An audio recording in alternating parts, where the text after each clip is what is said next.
Welcome, welcome all to our panel, Energy and Water, Two Major Challenges of the Century. I am Catarina Canelas, I'm a journalist at CNN Portugal, and it's wonderful, really wonderful for me joining Planetiers World Gathering again, here with you. Today, we'll discuss the solutions to ensuring sustainable energy and efficient water management, particularly in the face of climate change. I'm honored to have two distinguished speakers with us. Margarida Soares, business developer for sustainability at Nextbitt, and Paulo Santos, director of sustainability and mobility at ADENE, the National Energy Agency. Welcome. Thank you. Thank you. So let's explore how technology innovations and cooperative strategies can lead us to a resilient future. So I'll start with Paulo. Paulo, welcome. As a national energy agency, what motivated ADENE to also develop initiatives related to water? First of all, thank you very much for the invitation. It's a pleasure for us to be here. Well, actually, the agency has been around for more than 30 years now. We started as a Center for Energy Conservation in the early 2000s. Actually, we were converted to the National Energy Agency. For those who don't know, we are a non-profit, an association that is, well, not ruled, but at least oriented by government policy, and we try to implement government policies in what regards efficiency. I wouldn't call just energy efficiency, but mainly energy efficiency in Portugal. What happened is that we started to realize that energy was following its track, and a lot of attention has happened to energy efficiency throughout the years. A lot of improvements have happened in that area first, but there was some other resources that clearly became we started to realize that they were as important as energy. Although energy had this initial intention, we soon started to realize that water, for instance, was also an issue. And I remember sometimes when I have the opportunity to give a class, and I ask the students, if you were at home and if you were told that you could only choose from having power at home or water at home, only one of those things, which one would you choose? Which one? Can you ask the public which one do you choose? Energy first, or having energy, or having water? Which one would you rather have?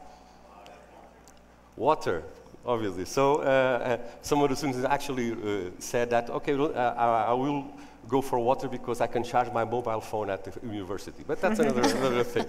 But anyway, it's just to show how important and how relevant the water issue is. So it's a precious resource, it's a scarce resource, and obviously this needs to have some kind of attention. And we at the agency became to diversify a little bit from energy efficiency to water efficiency. We want also to other topics. I will mention that later on.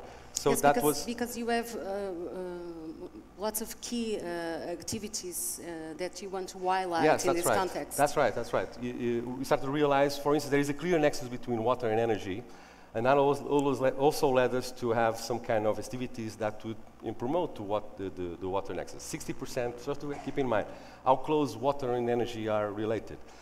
We all know that most of our power in Portugal actually comes from water, hydropower, so our dams and so on. But now an issue is actually energy storage. Also, water plays a role here. There is the reverse pumping when you actually pump, where you take energy from a dam and then you recycle the water, with renewable energy, pump it up again, and then use that. That is working as an energy storage, and that is a crucial issue also for energy. So there is this close link between water and energy, also because we eat. About 60% of the water that we use at home is heated. So we have to, there is this close relationship. So we have a couple of activities.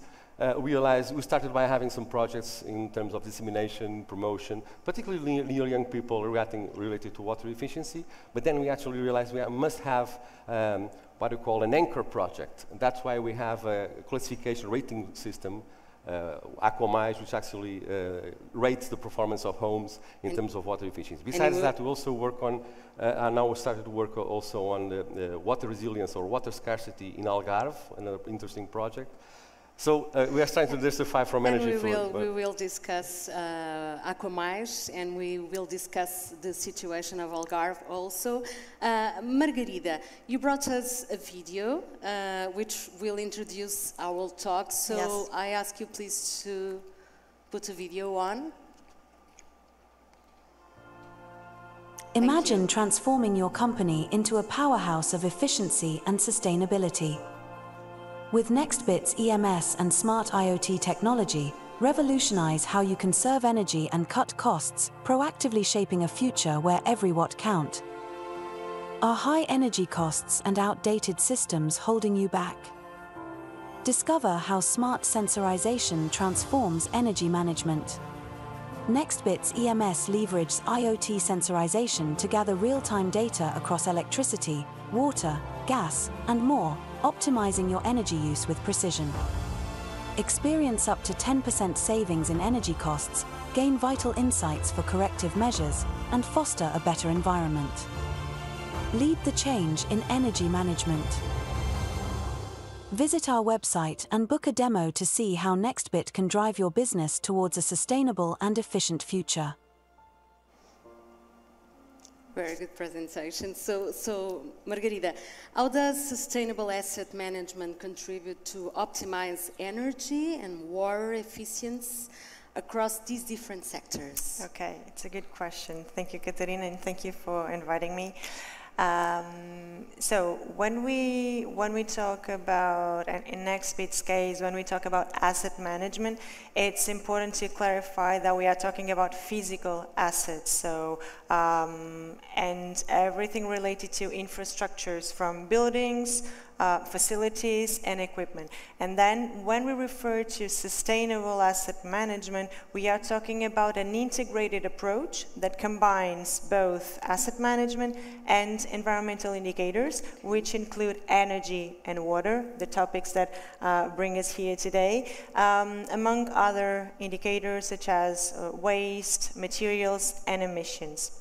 And we all know that infrastructures are major consumers in terms of energy and water, which requires or obliges a control and an efficient management in terms of these resources, in the sense of, first, using what is strictly necessary in terms of these resources, and second, it is important to monitor all these indicators to understand consumption patterns precisely to optimize their performance.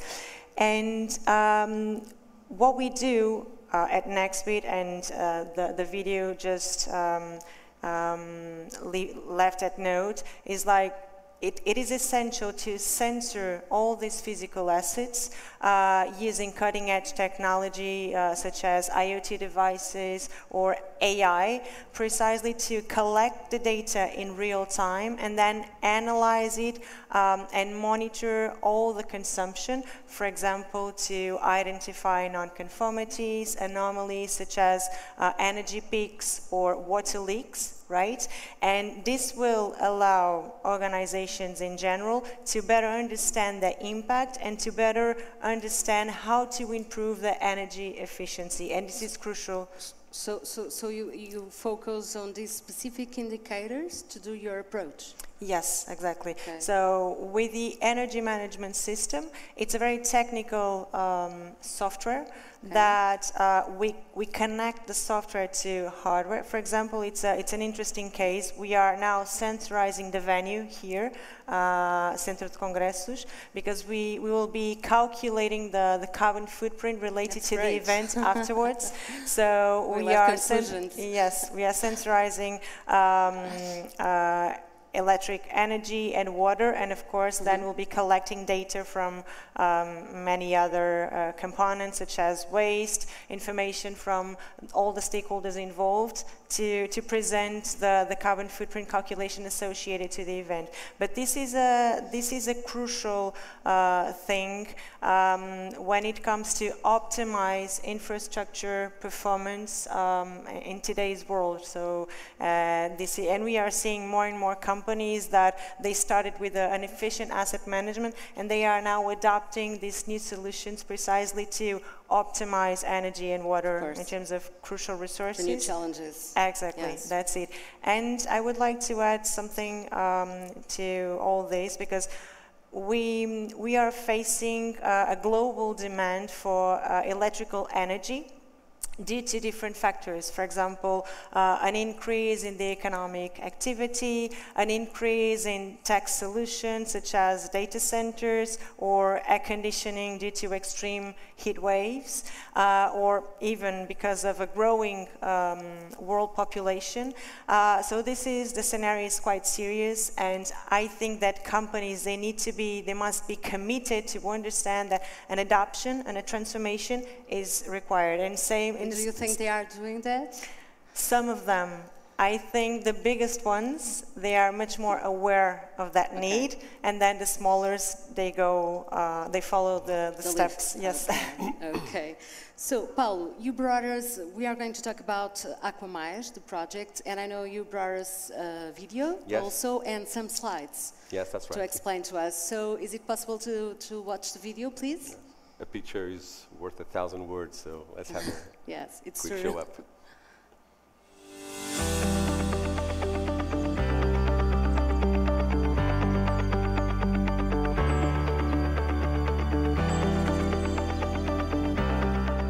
Na vida, há uma medida certa para tudo, nem mais, nem menos.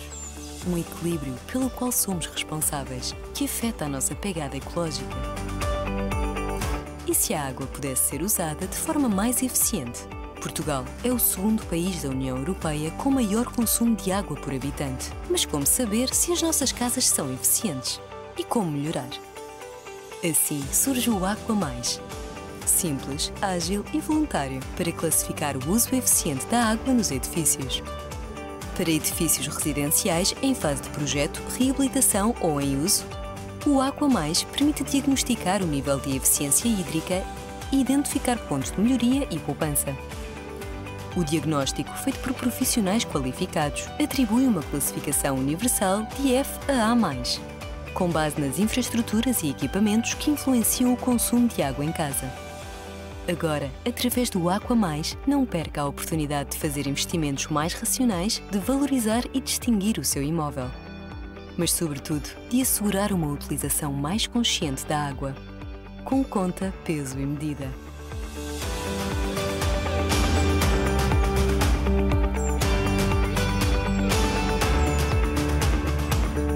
Aqua Mais. Água na medida certa. Saiba mais em aquamais.pt. So we had the big picture here, Paulo, but could you describe us the Aqua Mais project and its impact on water efficiency in buildings, for example? Yeah, okay. And I brought a few slides, if the Do you want to show the slides now? Yeah, please. Okay. Please. It's easier. Can you do it, please? Thank you. And I'll use the voice control because I don't have the switch here, if it's possible.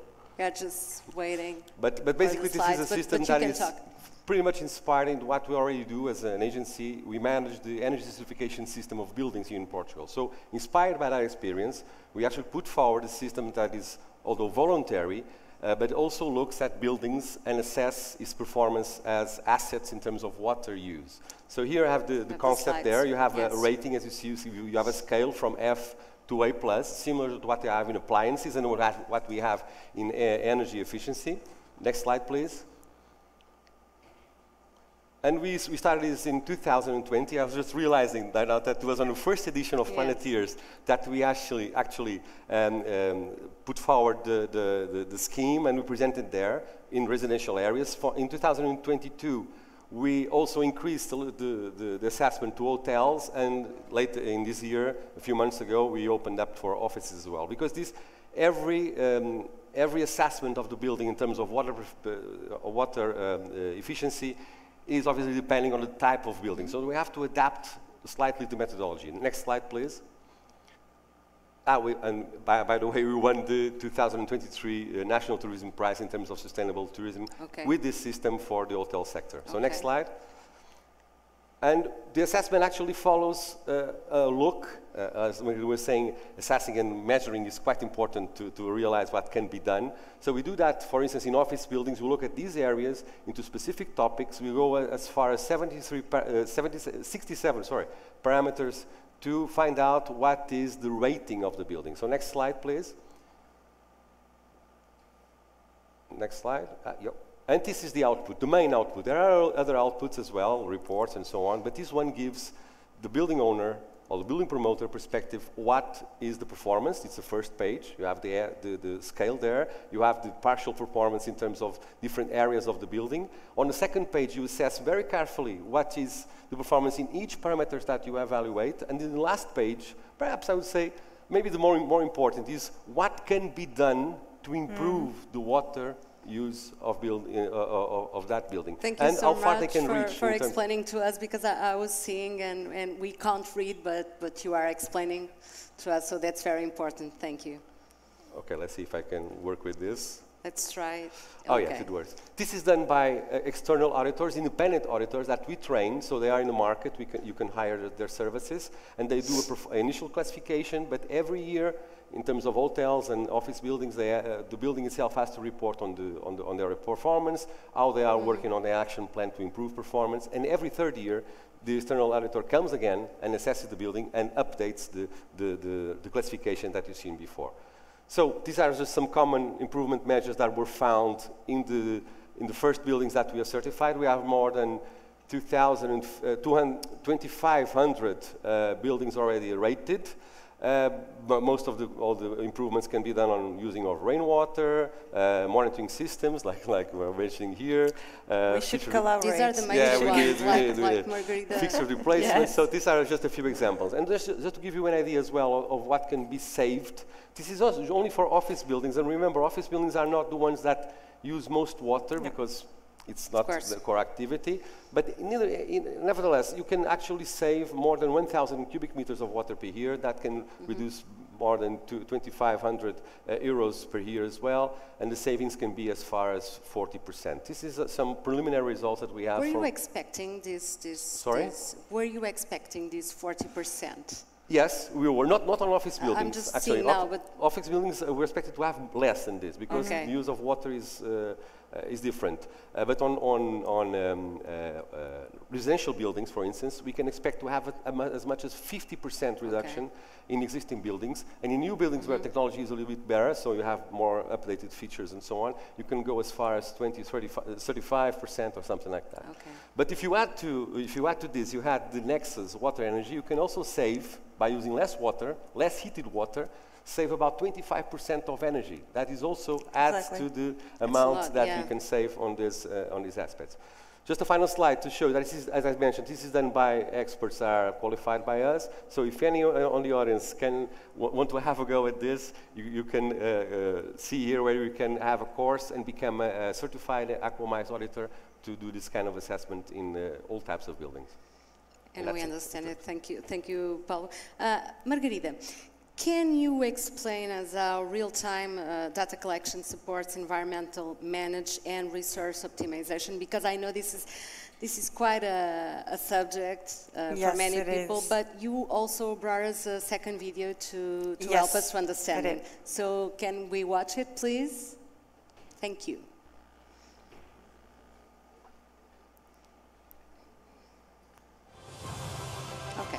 Sustainability, it's a commitment to future generations. At Nextbitt, we take this commitment quite seriously. Are you struggling to manage and reduce your carbon footprint to comply with increasingly complex regulations? With Nextbitt's environmental management system, you can measure and calculate your company's carbon footprint across all the 3 scopes. This system allows for the management of the most critical environmental indicators. Mitigate your carbon footprint effectively by using real-time data for informed decisions that matter and stay compliant with the CSRD. Take a step towards a more sustainable future. Visit Nextbitt today and discover how we can help your business be part of the solution.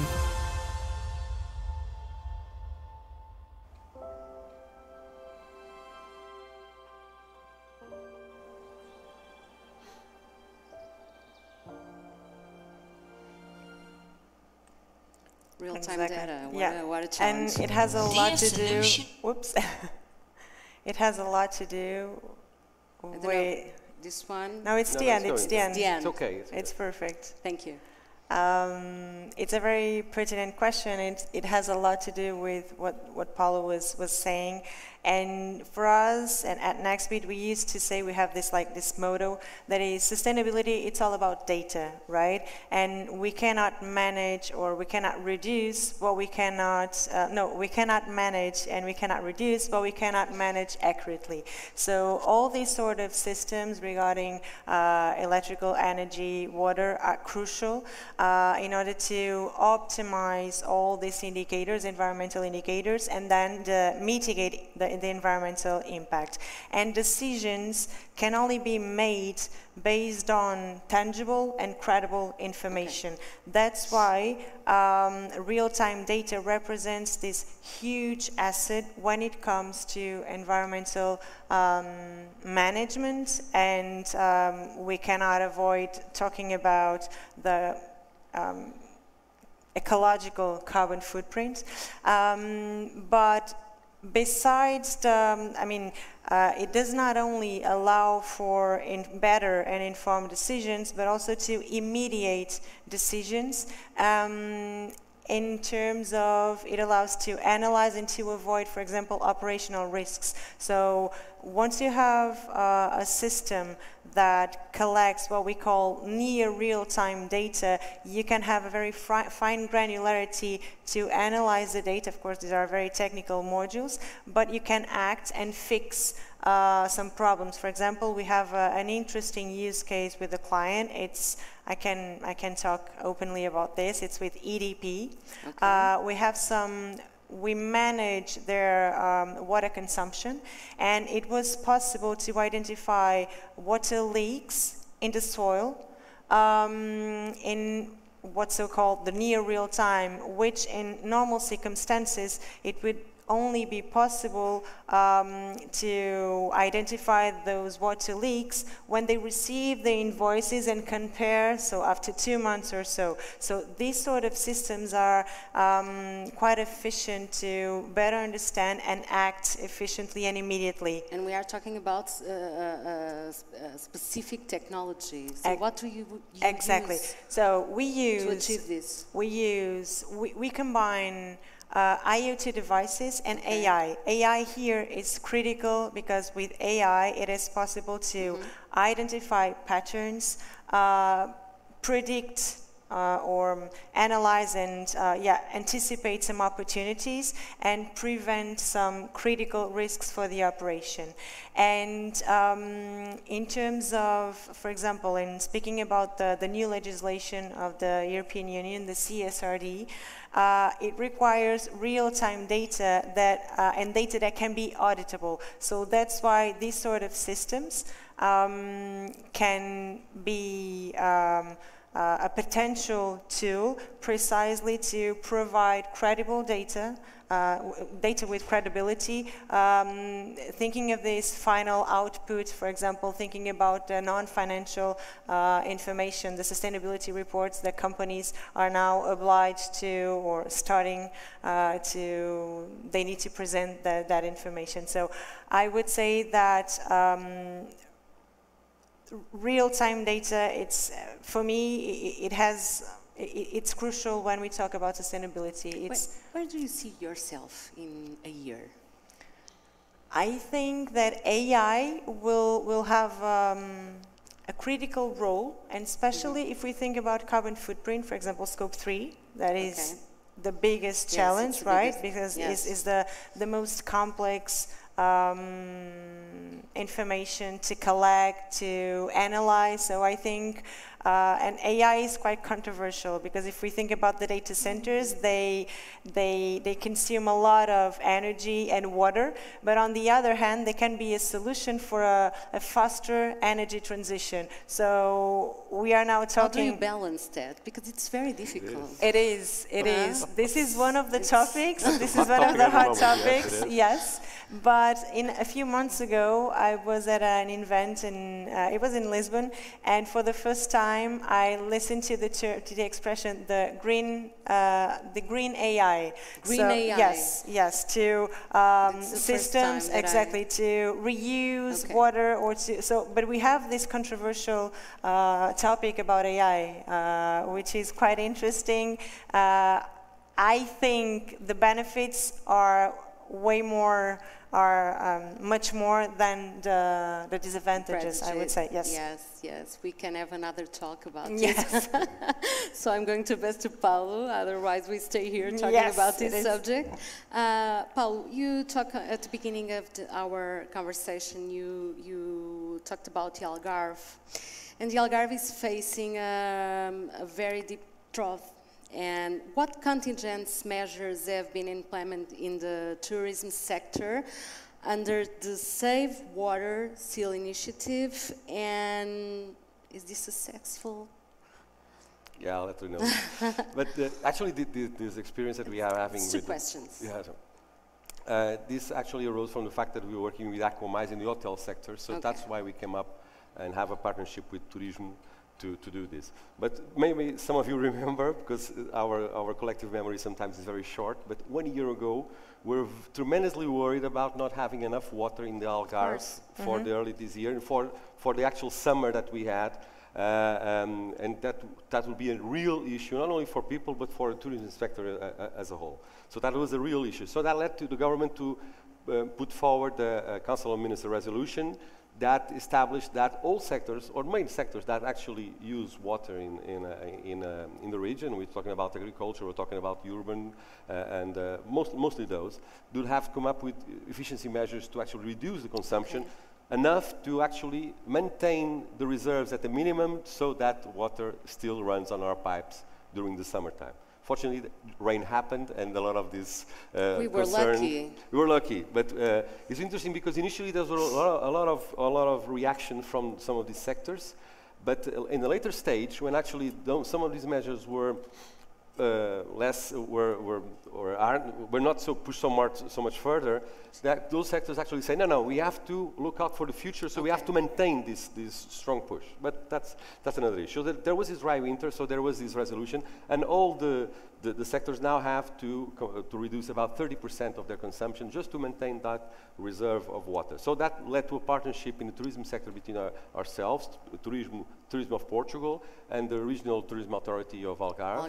And we put forward this seal, the Save Water seal, that any hotel can have, as long as they commit themselves to implement 30 measures of water efficiency in their installation. They have a list of 60 measures they can pick according to their own reality, and they choose 30, and they have to implement half of them. So it's a minimum.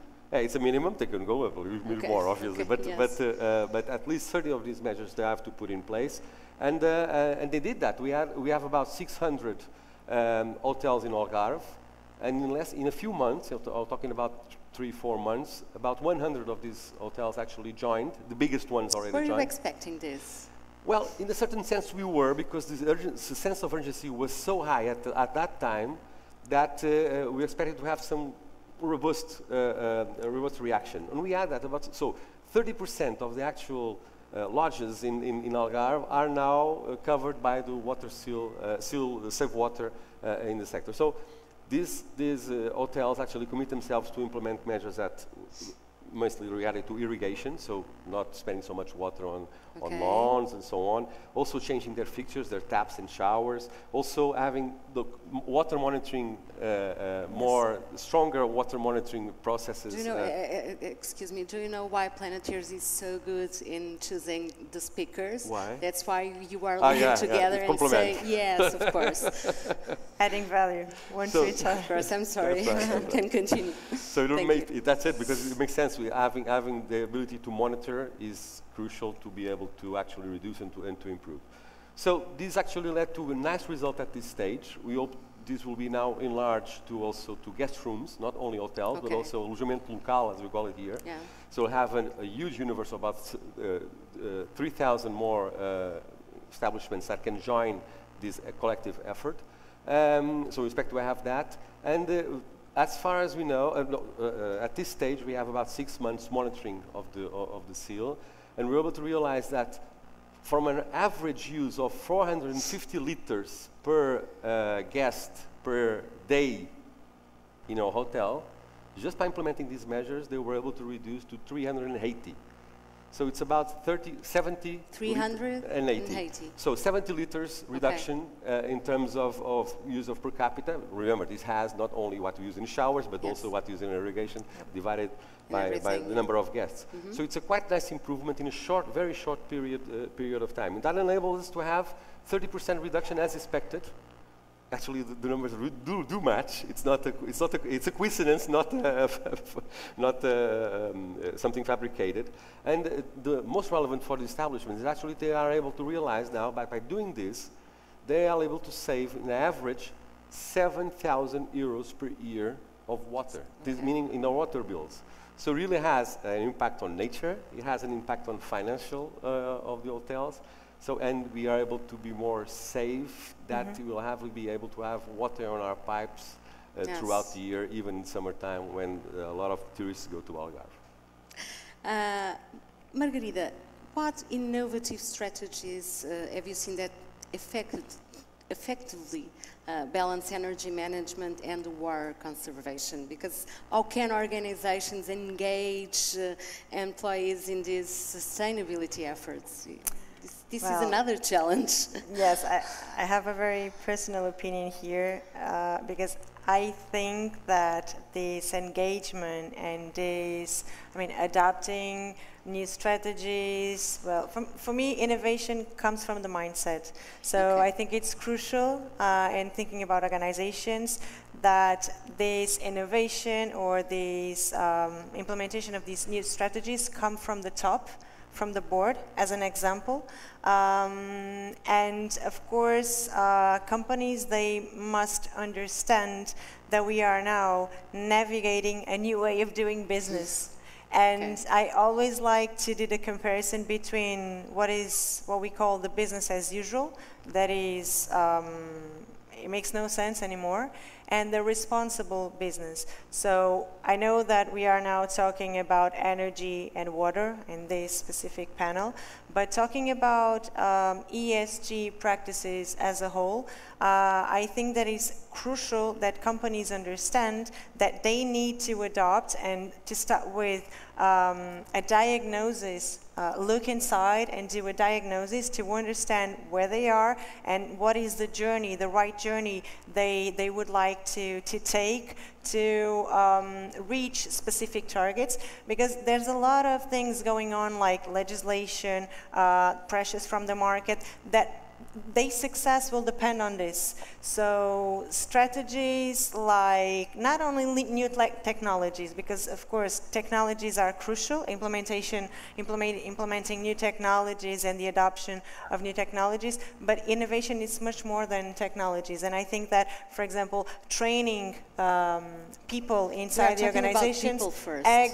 Exactly. That's it. So I think that all this raising awareness and consciousness inside the organizations is the first step to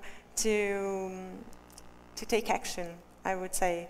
And I understand, because we need committed organizations. Of course, basically, and we say organizations are made with people, but most of us now say organizations are people. Yeah. Exactly. It's very different. And we must upskill people. We must invest in a lot of, because some jobs are disappearing, but we are creating new ones. So we need to adapt, all of us. Yes, definitely. So we have 2 minutes, and this is my favorite part when I say to you, you only have 1 minute to answer.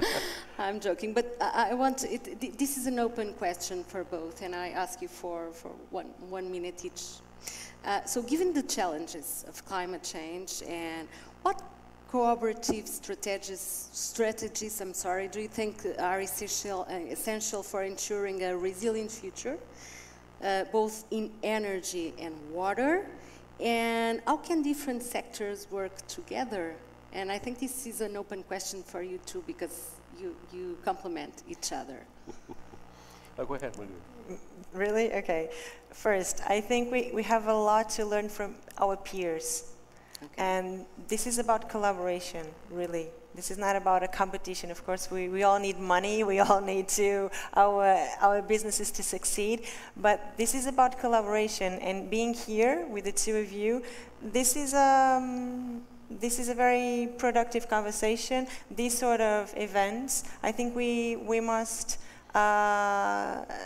think of the possibilities that we can explore from this sort of networking and thinking about specific collaborations. I think that governments, local governments, they have a lot they can do much more, even in terms of communication, because we know there's subsidies out there, but probably they are not so well known. Paulo, do you agree with Margarida? Yeah, very much. And the fact is that I do believe that, well, I'm a little bit suspect because I work at an agency that works closely with the government. We try to bridge the gap between the government and the citizens and the other organizations. You can tell us everything. Yes, exactly.